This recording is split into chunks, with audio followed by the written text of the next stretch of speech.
Hey, what's up, sports fans? Ryan Kostrowski, Matthew Belbin, representing the DFS 5-pack here to talk about a little overlay, DFS.com. With the football gone, the Sunday NBA is here to stay, here to talk about, here to go through the picks with everybody, guys. As far as overlay goes, still trying to give away that free overlay cash. Go to my Twitter profile, retweet the pinned tweet. Once we get to 100, we'll give away that free overlay money, and then we'll run it back again. As far as the 5-pack deal of the day goes, lifetime memberships, guys, $100 off today. Usually it's $400. You get your rebate right away. If you want to pay manually and not worry about paying the extra money, hit me up for the PayPal email. We'll get rolling on that. $300 gets you all future NFL, MLB, and NBA videos and write-ups as well. Let's get it, guys. And, of course, the thumbs up is always appreciated. And if you got any opinions on this overlay slate, toss that bad boy down in the comments section. Let's go over to... Oh, they got the early games included for the bigger ones. All right, well, we'll go through the progressive jackpot then. Wait.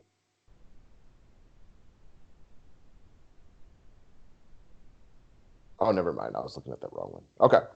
Lillard against Indiana, Kawhi against Orlando. Man, Lillard has been on fire the last two games. You think it continues? Well, Kawhi was pretty damn good a couple nights ago also. But here's my question to you. Do you think there's any chance Kawhi doesn't play here? So, well, it's one of the 282 NBA regular season games, so I assume it's always like 50-50. Sure, it is an island game, but it's their last game of a decent road trip. They play the Lakers on Tuesday. I don't know. He's coming off his first career triple-double, big-time effort last time out. With no Paul George, I'm just going to assume he's in there unless noted otherwise, but I'm never surprised if Kawhi's out. Of course. I'm going to take Dame here, though. It's a tough one for me. Couple of half-court games like this. I'll take Kawhi to be different, but it's not one that I think either of us is lining up to pick. Because like the next one, I'm easy. Trae Young or Kyrie, give me Trae Young. Same. Like, is that even a question for you? No, it's not. Okay. After that, Sabonis and Vooch. I'm fans of both of these cats, and their games are not dissimilar, but give me Sabonis against Portland. Man, I think I might go Vooch here. Really? Yeah, big men against Clippers. I like this spot for Orlando a little bit more than you, I think. It's close for me. I'm going to go Vooch, though, just to differentiate. And I will say about the one above, I know you didn't pay attention to this anything last night. Well, Kyrie went off, like 60-some DK points. So I get why someone would choose him. I just personally like Trae more. Yeah, I mean, I'll ask you this question. In the same exact spot, who do you pick, Trae Young or Kyrie? I mean, like literally, if they were both at Washington or both at New York, I'd still pick Trae Young almost every time. I don't disagree with you. I mean, he's priced higher every day for a reason, right? Yes, I do not disagree with you at all. Okay. As much as Kyrie does, like Trae Young has to do more. Yeah, I mean, Trae Young's a better passer. Yeah. So if either one of these dudes gets on fire, they can light up the scoreboard as well as anybody in the NBA. But I'll take Trae Young every single day. For sure. Right. Next up, we got Jared Allen against Marcus Morris. Didn't we just find out DeAndre Jordan's questionable, right? Yep. Yeah, that has a lot to do with this one. For sure. Allen, but another one played like a beast last night. I'm going to go Morris here, though. Better spot. He's a pseudo big man, I guess. So I'll take Morris here.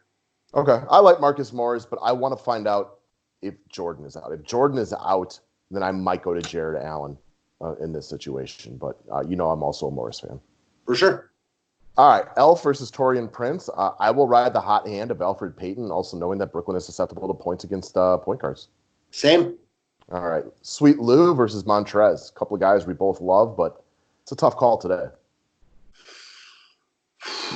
I don't really love either of them today, but I'm going to go Harold. Lou. Ooh, it's funny how he did that. I'm going to say Harold just because of the missed shots.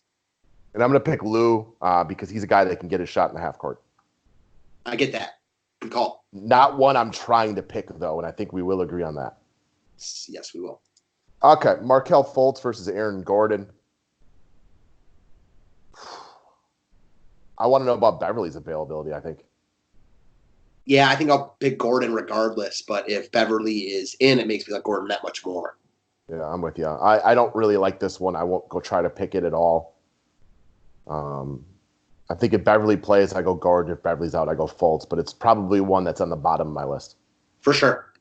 All right. Another one we can't really answer, Kemba versus Brandon Ingram, because if you tell me that Brown and Tatum are in, well, then I want Brandon Ingram. If those dudes are out, I want Kemba. Same. Okay. Zion, I don't know if you guys have heard of this guy. He's a rookie for New Orleans, Zion Williamson. There's a little hype around him. Going against Boston versus Derek Favors, who's definitely seen his minutes cut into with Zion around I'm going Zion here. He's been good, even in limited minutes. I feel like the big game's going to come eventually. Maybe not today, but I like him over Favors. Okay. I won't disagree with you. I'll side with Zion on this one too. Cool. Both guys in better spots than normal because Boston has no bigs available. Truth. All right. Bradley Beal versus John Collins. Tough one, but I'll take Bradley Beal. Same.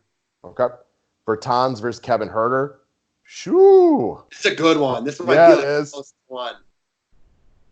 Red Velvet versus the Red Rocket. I mean, what are you going to do with this one? I'm going to go my boy Red Velvet, but I know you're going to go Bertans. I don't want to pick this one because to me, like these guys are almost exactly the same. This is as big of a coin flip as I've ever seen on the site. Yeah, I'll lean Herder, but not one I'm itching to choose. I think we can agree upon this though. You don't want to leave your girl in front of either of these guys. This is true. All right, I'll go Bertans just to be different, but I don't want to pick this one at all. All right, Jan Mahimi versus Ish Smith. It's another tough one. Any thoughts? My thoughts are, oh man, you just don't know what to expect from either of these guys any given day. With Thomas Bryant like back in the mix, I'll go Ish Smith, but I don't feel great about it. All right, I'll side with you this time and go Ish Smith as well, but it's close. The next one I do like though. Cam? Yeah. Yeah, give me Cam Reddish over Troy Brown. Yeah, all those Washington guys just don't do anything with Beal back. All right, Morant versus Jaren Jackson Jr. This is another tough one, but I'll go with Morant. Jackson coming off a monster game last time out. I'm with you. Yeah, whoever called him out on our video and talked about him going back to Michigan, great call. He was awesome. Yeah, I'm pretty sure I said that in our video, but yeah. Yeah, somebody else said it too in all caps, so I remembered it. And you weren't wrong. He ended up being good, but he was great in the first quarter. Like, man, he looked like he was going to wreck that slate.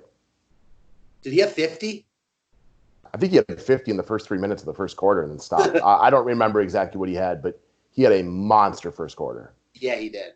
And then he came back. I think he had a big, end of the second quarter.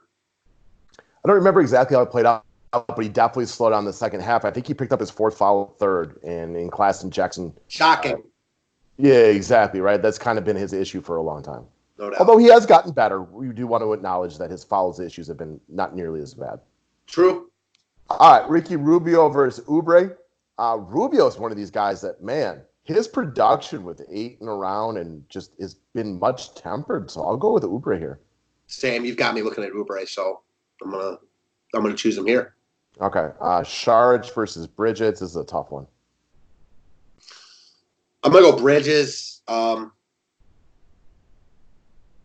but again, secondary pieces are always kind of hard to choose, especially on the road. I'll go Bridges, but I don't feel great about it. Sure. I won't even fight you on this one. I won't pick this one because to me it's not an easy one to pick out. All right, Melo versus Indiana, Warren versus Portland. I'll take Warren. Portland is just much easier to score points on than Indiana. Same. All right, McConnell versus Turner. Two guys you brought up in the public video a couple days ago, now battling off against one another. I'm going to start with McConnell. Same. Whiteside versus Booker. I'll take the reliability of Devin Booker. Yeah, I'm with you on this one too. Booker's just been playing some awesome basketball lately. So, Julius Randle against Brooklyn, DeAndre Ayton versus Memphis. We've definitely seen Ayton, have a couple of less than stellar games recently. Good spot to potentially bounce back, maybe. But I'm gonna side with Randle. I like his consistency. I am too. It is interesting though. Like Ayton's like $1,000 more on DK. Not today. Oh, really? How much is Ayton? I think he's less than Randle by $100. I think it's $7,600 for Randle and $7,500 for Ayton. Okay, well, there you go. I'm going to go Randall as well. Not because of that, but because of what you said. Yeah, I mean, Aiton had been balling. I think he over exceeded expectations for a couple games, and he's had a couple of underwhelming games. And like most things in life, right, the answer is probably somewhere in the middle. Truth. All right, Gordon Hayward against New Orleans, Dinwiddie against New York. This one becomes real easy if Tatum and or Brown are out. It's easy to go Hayward. If those guys are all in, though, it's a hell of a question. Yeah, it is. If those guys, I'm going to lean Hayward anyways.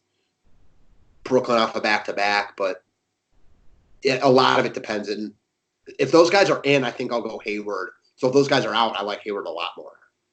Agreed. All right, J Val versus Drew Holiday. I will take J Val against Phoenix over Holiday against Boston. I think this one depends if those guys are out. Like, Let's do that. it changes it for me. I'll lean J-Val, but it's definitely not one that I'm like running to pick either. All right, Lonzo Ball or CJ McCollum. McCollum's questionable too, isn't he? Yeah, he didn't show up with a tag when we were going through on DK, so I didn't know what the deal was with him. You want to pull that up? On like Fantasy Labs to see did it come out anywhere? I haven't seen anything. Again, I was gone yesterday, so I have not been monitoring CJ McCollum extremely close. I don't see any tag on him at all. Okay. Well, not on an injury report for Sunday. What's that? I still like Lonzo Ball better. Oh, yeah, there you go. Yeah, same here. So I guess it doesn't matter. We're picking Ball either way. So, yeah, right. It sounds like CJ should play, but I'd like to see how tender that ankle is and how well he plays, how they integrate Trevor Ariza into the formation, everything like this. Same. All right, guys. That's what we got for Overlay today. Any of your advice, recommendations, anybody you guys like, toss that bad boy down there in the comments section. Go get your money in today. Go win something, and best of luck. Thanks, guys.